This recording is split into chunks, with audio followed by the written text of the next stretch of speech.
ما شاء الله تبارك الرحمن. اللهم صل على محمد وآل محمد. شلونكم؟ شخباركم؟ يا رب تكونوا بخير وكل أهلا بيكم. حبيت أصور لكم دجاجات الحلوات اللي الكويتيات اللي دندراوي والفري. قسم لابدات جو ورد هسه هذا الميز. وذني اللي هنا اللي فوق على صاعدات، ذني هن الحلال الجديد إن شاء الله. هذا الحلال الجديد اللي اليوم جبته، أعمار 4 أشهر 5 أشهر. هاي الدندراوية اللي تعارك بهاي السودة عمرها 5 أشهر، إن شاء الله جاي خيرها. والباقي 4 أشهر، وأقل قسم ذيك السودة بيها 3 أشهر يجي. باوع لأن غريبات، هن خوات نفس الخوات ويا هذا الحلال، بس لأن مخليهن بغير غرفة.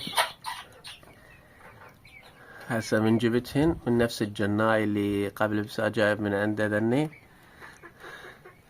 كل قامن يتعاركين، أمورهن مو زينة لأن مستغربات.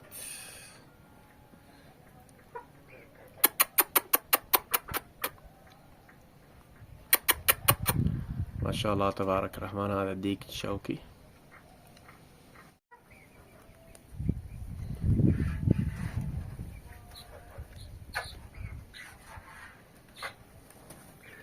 بسم الله ما شاء الله. إن شاء الله خيرهن جاي حيل الله. بعد شهرين هيجي يبلغن يبيدن الدور يبيضن، ونتأمل خيرهن إن شاء الله.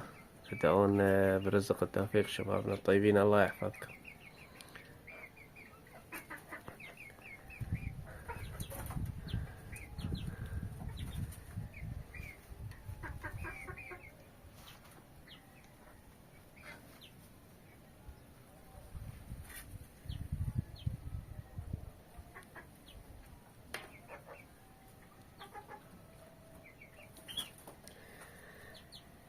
تحياتي للجميع، جناي دجاج العرب والدجاج الكويتي. لا تنسونا من لايك للفيديو وتعليق جميل مثل وجوهكم الطيبة، واللي ما مشترك يشترك ويانا ونكون بخدمتكم، وكل الهلا بكم. تحياتنا للجميع.